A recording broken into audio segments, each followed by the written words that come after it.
12 Korean Grand Prix commentary, as always, from Martin Brundle and David Croft. And what a thriller it's been in 2012, no sign of that. Well, no, because I assumed that Jensen would try to go long in the first stint. Claire leapfrog, he's got more pace than those in front of him, run quite a bit longer and use any fresh air, any free track he can to pump in some lap times. What he's got to do, though, is make sure that he goes long enough and fast enough. Constructors' Championship, you feel? They're talking a confident story, and yes, we can still do this, but, you know, they're over 40 points behind in both championships, and they really need Vettel and Alonso to have a fairly fundamental problem. Sound, and away we go. It's a decent start by Webber, and already Fernando Alonso is passed by Lewis Hamilton, so Alonso can't get Hamilton to the first turn, but Sebastian Vettel can get Mark Webber into turn one, and Alonso on the inside of Hamilton is making a move already as they approach the main straight. Bit of trouble now further behind, but there's Webber. Grosjean's gone back onto the racetrack in 8th place. He recovered, but Jensen minding his own business there, and just Kobayashi way too late on the anchors. Well, we've seen it in the past. This time last year, Petrov arriving late took out Michael Schumacher, didn't he? But at the start, great racing between the two Red Bull drivers in the first 4 corners, really. I think Webber might have got a little tap actually from Fernando Alonso, but no quarter asked and no quarter given between those two. Tremendous between Webber and Vettel. I'm looking for a little bit more than he would have wanted. Down Rosberg came on the inside. That was Button's first point of contact. Yeah, Jensen's been hit already down into turn 1.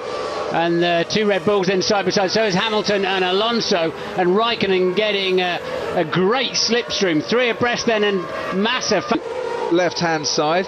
Alonso ahead of 3 cars that could easily have come together. And then Kamui Kobayashi just arriving like an express, and we see the damage on Nico Rosberg's car there, and the smoke coming out of the side pods. What was interesting is Grosjean was by himself and braked sensibly very early. And comes past to Maldonado and Jean-Eric Vergne, who we're riding on board with now. They have to go the long way round the hairpin. Under braking. Has he managed just to hang on in there? No, Maldonado's got the inside line. And he's under pressure, Vergne, now from his teammate Daniel Ricciardo, who started 21st. And has made the step plane as well, and the plank. Losing time with Jeff. Copy, losing time with Jeff. Copy, losing time with Jeff. Yeah, I was expecting that call to be coming through, because he looks like he's got a significantly faster car at the moment. And once his teammate out front, Vettel kicking in the laps and 2/10 quicker than Webber. That solved that team orders problem, didn't it? It did. Maldonado and Jean-Eric Vergne and Daniel Ricciardo having a cracking scrap here, and Maldonado's losing out now to the Toro Rossos. So it's Vergne from Ricciardo and Maldonado, 14th, 3rd. Taking a bit of our intrigue and interest out of it as to where Jensen Button could end up. He almost got too good a start, really, didn't he? Bypassed Nico Rosberg off the line on that new set of tyres, and just puts himself in the danger zone in doing so, but that came a few corners later. It's not really Kobayashi's fault. Vergne on Bruno Senna on the inside. Jean-Eric Vergne manages to move up into 12th place. We'd need a different camera angle to know that he did that after the green flag was showing. Well, he obviously thought it was there to be got at. We'll see a replay in a moment. Part of the track where it becomes increasingly more difficult to overtake. Over the crest we rise now, through turn 7 at about 175 miles an hour in 6th gear in the Lotus. Sunlight streaming straight at you. So Ted almost into the window for the first round of pit stops. Well, indeed, and we're expecting him in around, well, anything from about lap 16 onwards, 16 to 18, and then about 35 to 37 for a standard 2-stop. Doesn't look like anyone is going to try the 1-stop. Jensen Button might have, but we're never going to know how that one, which is making sure that Grosjean can't get near enough to him down into 3. Well, they're going to have to get pretty cunning, I think, with his Kers is Roman Grosjean, because Perez is on his tail as well now. Yeah, this is perhaps the closest battle of the lot at the moment. Hulkenberg 7. Speak to Jensen Button, he's with Natalie Pinkham. Jensen, after a great start, you seem to have contact into turn 1, and then Kobayashi calls the end of your race. What more can you tell us? Yeah, I got a really good start. We got past Michael and also alongside Nico in turn 1. And then on the subject of driving standards, Kamui Kobayashi under pressure, looking to carry on in Formula One, trying to make a do-or-die move. If it comes off, he's a hero. Let's just see this stop. This is going to look mighty tight. I think it's fine. Hamilton stopped, but Hamilton now stuck behind Perez on the harder of the two tyres. So really, he's got to try and take the fight to Perez now to make his strategy work, because Perez is going long. Lewis Hamilton has new sets of those harder compound tyres, those soft tyres. On tyres, it's Vettel from Webber, 4.1 seconds. Thought he might have extended his advantage. And oh, is that Kobayashi getting out of the way? It is, just waiting for everyone to go past. That must be soul destroying. It's more than a lap, he's a lap down, you see. He's now second week running. It's looking absolutely beautiful, isn't it, for Sebastian Vettel? And it's not looking too bad for Mark Webber either. Alonso and Hamilton separated by 1.1 second. We're watching Kimi Raikkonen and Sergio Perez. Raikkonen has been into the pits and he's now up into 6th place, so moving back up the field out of the heat haze. An air temperature of 21 degrees comes past Maldonado and Nico Hülkenberg and Romain Grosjean behind. And this the battle for 7th, 8th and 9th at the moment. Maldonado not stopped yet. That's how he's ended up there. It should be easy meat for Grosjean. He's now 3.7 seconds behind. Now DRS should surely get Romain Grosjean past Maldonado on this occasion. 8th place is waiting for him. And it's easy meat, but it's taken him a whole lap longer than it took Nico Hülkenberg. So more frustrations there. Lewis said as he's about to be passed, the replay of course is that he's lost front end downforce, which they're looking into. Now, Ted, I wonder if you've got any more news on that. Well, I think Lewis, not only has he lost downforce, but also he's been told to... As well, who was the man that suffered on Friday afternoon, locked up his tyres? Lewis Hamilton didn't really get the long runs in, did he, on Friday in practice? And I wonder if all that lost time is now affecting his race.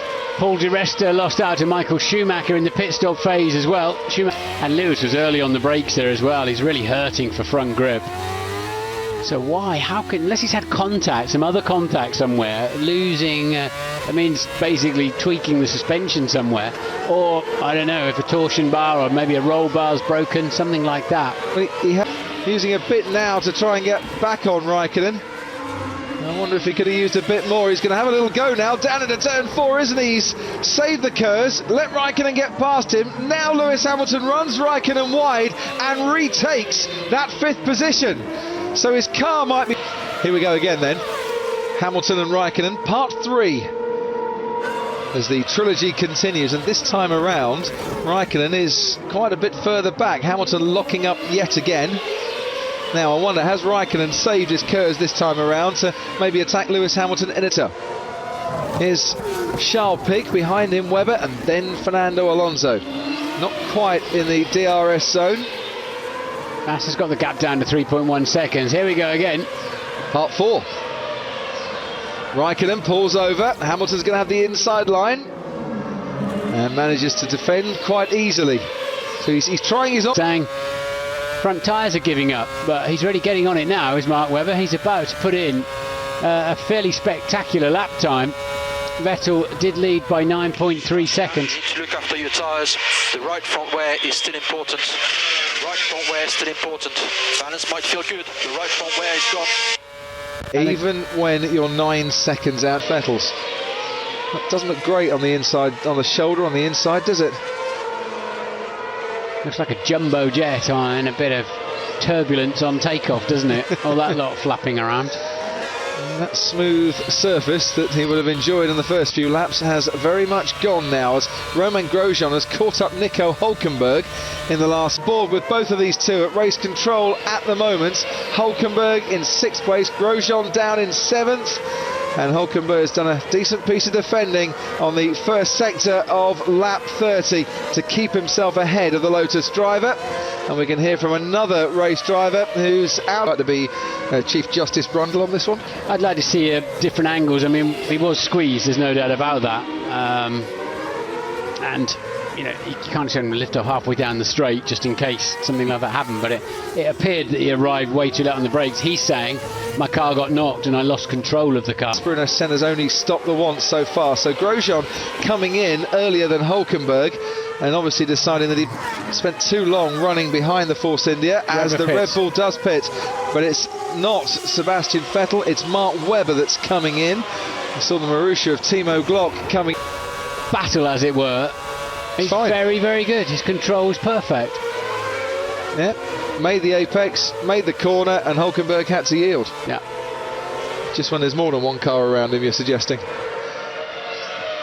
Well, that's just how it's worked out for the lad, but... It's probably 3 laps, wasn't it, after Webber pitted that Alonso pitted. So fresher tyres to the extent of 3 laps. We see a big 2 seconds, Teb. Box. Talk map 1 and box. We're ready. Yeah, let's get rid of those tyres from Sebastian Vettel. He's got to play it safe to secure the win for this race, hasn't he? But outside, has Schumacher gone in a bit deep? The answer is no and no. And Schumacher manages to stay ahead in 11th place. Because Di Resta's made that move once today, but then he lost out in the pit stop phase. They're fighting over 11th and 12th. They've lost out, really, to Ricciardo's come through. He needs to do a longer stint than you on these tyres. Mark is on all the tyres than you. Just think about yourself. By 3 laps, Mark Webber's stint has been extended, and you can see him way in the distance. Vettel sets the fastest lap of the race, as I said, and it's a 1.5 seconds faster than Mark. Second stop, but these guys racing well, good pace, leader matching pace almost, and still they're out of the World Championship points. And they hampered, weren't they, by those opening exchanges where they couldn't use DRS, couldn't overtake at this point down the main straight, and lost. Goes in on Schumacher, and was there a contact there between front wing and right rear tyre? Could have just been the bumps, but Perez got mightily close. But if they let Massa just have a go at Webber and he tried to get another 5 seconds clear of Kimi Raikkonen, then you can make another pit stop, can't you? And that's how you quite pull off both moves, as Hulkenberg picks up 2 places in the space of a couple of corners, and still Hamilton under pressure from Romain Grosjean as they head into turn 7 now and 8, and just about managing to stick ahead there of the Frenchman. But Hulkenberg, the last few laps, just to try and salvage some points out of this race. 1 or 2 points. After starting 3rd, Lewis Hamilton is looking at only a handful of points in this race. After starting 2nd, Sebastian Vettel is looking at another Grand Prix victory. Than you. He's had the Fernando's faster than you, and now he's been told what to drop back about 3 seconds behind. He's 1.5 and catching. Yeah, go on. Raikkonen's just had a very poor middle sector. Yeah, he has 47 fusion. He's 1.4 seconds behind Fernando Alonso, and very much doing the teamwork rather than the me work to overtake. 6-point advantage awaits Sebastian Vettel in the Drivers' Championship at the end of this race if things remain as they are. Hulkenberg remains ahead of Grosjean, having retaken him, and is putting some good time. I think that might run right to the end, that particular. We've got a lot of drivers out there doing a good job to keep their seats next year or pick up a good seat. That front right is wearing, just don't forget about it. And you've got to put Felipe Massa in there, Nico Hulkenberg, Grosjean doing a solid. With a downshift, something that is having. So you can push now as well, I think, is that message. Go on, Ted. Okay, so a problem on the downshift for Michael. They advised him to adjust the Kerr's harvest. That might have something to do on this occasion, but it might be a clever way to fight a faster car behind you. He's got Kerr's to use, as has Hamilton, and Hamilton can now open his DRS flap as he makes his move towards 190 miles an hour. By the end of this straight is a few car lengths. Nursing some kind of issue in that car, because it's just not got the pace you'd expect a McLaren to have in this phase with those tyres on. wonder if it would be different though if it was a slower corner to get onto that main straight that would give you that better traction, that then you could use the DRS. It's a faster corner, isn't it, going? He's also got a few wear issues as well with his tyres. He's gone 4/10 slower through that middle sector. Meanwhile, Fernando Alonso's gone 3/10 faster than Sebastian Vettel, 7/10 faster than Mark Webber. So now, as we start lap 50, maybe it's not. Very nervous 5 laps, because if you're listening on Sky Race Control on the interactive and on the pit lane channel, you're hearing all kinds of messages with cars threatening to fall apart. Mark Webber's engineer's been on the radio, tell him to fail a sensor. Obviously they think something's gone wrong, but they hope it's only a sensor problem, so they want the incorrect information, they think, to stop coming through to them. Mark, of course, we hope... Mark Webber 9.2 seconds back in second place, 3.7 seconds the gap to Alonso. He's reduced it by a couple of tenths in the last lap. Then Massa, then Raikkonen, Hülkenberg, Grosjean, and then this battle. Ricciardo 8th, Verne 9th and Hamilton 10th, with Paul di Resta about 6 seconds behind Lewis Hamilton. 5 seconds back now. Then Raikkonen, Hülkenberg, Grosjean, Ricciardo, Verne and Hamilton, the top 10. And Hamilton now sees Daniel Ricciardo ahead of him and thinks it might just be easier meet than the tough-to-choose Jean-Eric Verne, who's been keeping me at bay for so long. And that's the ending of it.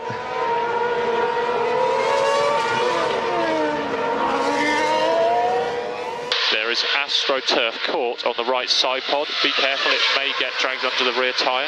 It is there permanently at the moment. 8 points on the pit wall. Here comes a sense of relief as Sebastian Vettel makes it 3 wins in a row in this 2012 championship. It's the hat-trick, and with it, the championship leads. Sebastian Vettel wins the Korean Grand Prix. Mark Webber comes home to make it a Red Bull in time for Hamilton, who does make it to the points. 10th place for him, and in between Grosjean, who was 7th, Jean-Eric Verne does manage to come home ahead of Daniel Ricciardo for a second successive double points finish here in Korea for Toro Rosso, and Perez 11th, di Resta 12th. Have a margin in there. Well done. Final sector for Sebastian.